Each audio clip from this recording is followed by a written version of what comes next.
Le Pen a été jugée avec la sévérité qu'elle a toujours demandé à la justice quand il s'agissait de condamner les autres. C'est une sorte de retour à l'envoyeur.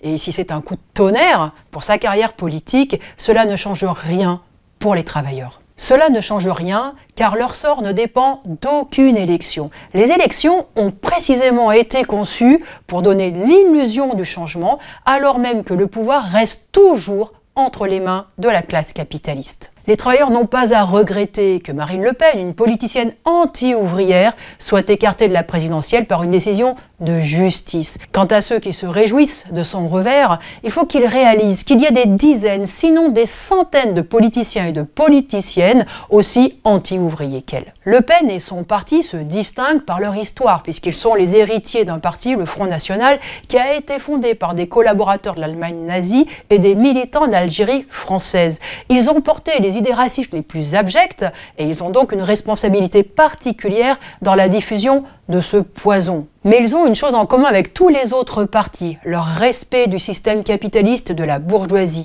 Et comme on l'a vu avec les politiciens de tous bords, on peut être sûr qu'une fois au pouvoir, ils gouverneront pour les riches et en ennemis des travailleurs. Il faut se rappeler comment, en juin dernier, alors que Bardella était aux portes de Matignon, il jetait par-dessus bord les quelques promesses sociales du RN, par exemple l'abrogation de la retraite à 64 ans et la suppression de la TVA sur les produits alimentaires. Aujourd'hui, Bardella et Le Pen font plus que jamais la danse du ventre devant le grand patronat. Quand Bernard Arnault, dont la fortune approche les 200 milliards, s'est plaint de payer trop d'impôts et a menacé de délocaliser aux États-Unis toutes ses affaires, Bardella a volé à son secours. J'ai entendu le cri d'alarme de Bernard Arnault, avait-il alors déclaré, en dénonçant le prétendu enfer fiscal.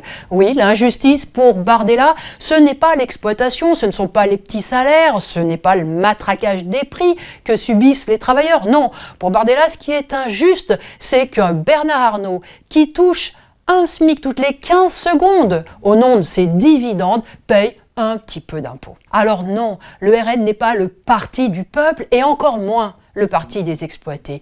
Aucune de ces propositions ne s'en prend aux puissants et à ceux qui ont le pouvoir. Comme la droite et le gouvernement actuel, le RN explique aux travailleurs qu'ils doivent s'en prendre à plus pauvres qu'eux, et en particulier aux travailleurs immigrés. Et d'ailleurs, bien malin celui qui peut distinguer la politique de Le Pen et de Bardella de celle d'un Retailleau ou d'un Darmanin. Alors que la crise du capitalisme s'aggrave et nous conduit vers de nouvelles catastrophes, les idées du RN, sa xénophobie, son chauvinisme, ses appels au protectionnisme alimentent l'évolution réactionnaire, militariste et guerrière de toute la société. Alors l'avenir que nous réserve le RN est le même que celui que nous réserve Macron et tous les autres dirigeants politiques, qu'ils soient de droite, qu'ils soient de gauche. Au lieu de chercher un sauveur suprême qui n'existe pas, les travailleurs doivent retrouver le chemin de la lutte de classe, l'unité de la classe ouvrière pour défendre leurs intérêts, pour détrôner la classe capitaliste et changer le cours de l'histoire.